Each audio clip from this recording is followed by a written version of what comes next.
Excuse me, sir. Could you help me pay for my daughter's medical bills?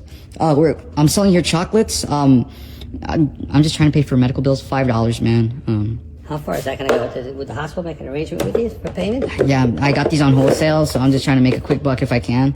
Her appendix burst, and Well, I'll tell you what. That sounds like a very good cause. Yeah, let's see what I got in here.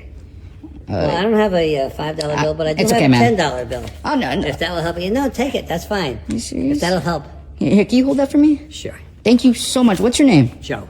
Joe. Thank you so much, Joe. You're so kind. Why'd you give me $10? You could have given me anything. Well, it sounds like a good cause, assuming you're being honest with me. Mm-hmm. So. Well, I absolutely am. And I was just walking around the school because my daughter actually goes to the school. Really? Yeah. She's in 7th grade, and I'm trying to keep it low because I'm not trying to embarrass her or anything. Right. But I just saw you here, so I thought maybe I'd give it a crack. But thank you so much, man. I appreciate that. Oh, you're more than welcome.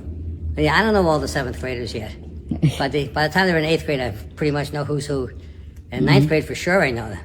Oh, really? So, yeah. Yeah, because I know that you've been here for a while. I know you have a good reputation, man. Because you take care of a lot of kids out here. I do. I try. Let me tell you something. I've been here almost 20 years. Yeah. And over the years, I've watched this neighborhood go down, where people, instead of having a lot of money and fancy cars now, half the people that don't have a car, they're lucky to have any food on the table at night. Yeah. And a lot of these kids don't want to go home because there's nothing there. There's no food, there's no love, there's no feeling. So they'd rather sleep on the street. And I try to help these kids. Yeah. And what got me into this, I remember one night after school, I was emptying out all the trash cans. I go over to the dumpster over here, and I hear some noise in there. Kind of surprised me. So I look in, and there's one of our 8th graders. Really? Yeah. Rummaging through trying to find something to eat. What? So I said, come on with me. You got to get out of this dumpster. So I helped him out. I said, you've been in there, you smell like a dumpster. I said, took him into school. I threw him in the shower. I said, well, you get yourself washed up. And while you're doing that, I'll find some clothing for you that doesn't stink. Really? So, yeah, I found a sweatshirt and some sweatpants and another pair of sneakers that were, kids leave stuff. Yeah, like lost and found type stuff? Yeah, that type of thing. So he got dried off and dressed in that. I said, now come with me. We went to the cafeteria. All the food they serve during the day doesn't all get used, There's always something left over. Yeah. So I heated up some food for him and gave him a nice dinner. Well, that kid today is a social worker. You're kidding. No, he's out there helping kids.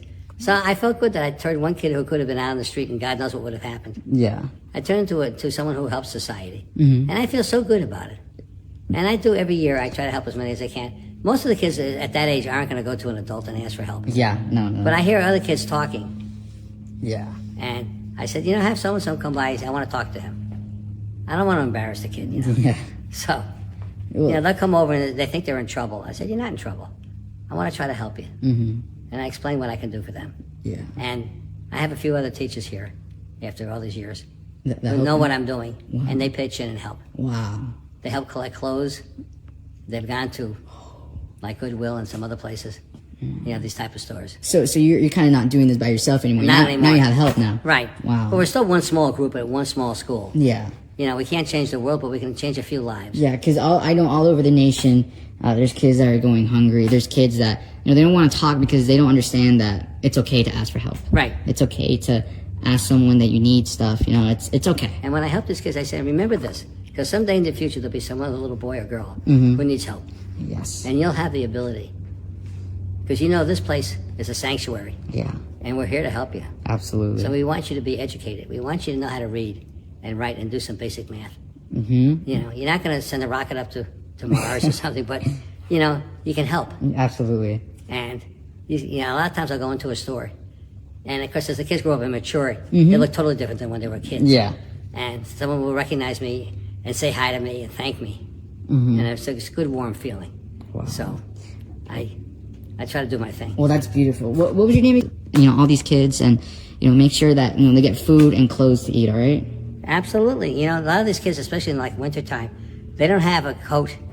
They can walk into school with wearing a T-shirt or something, So we like to try to get them winter coats or sweatshirts or something to help them out. And boy, this really helped a lot of kids.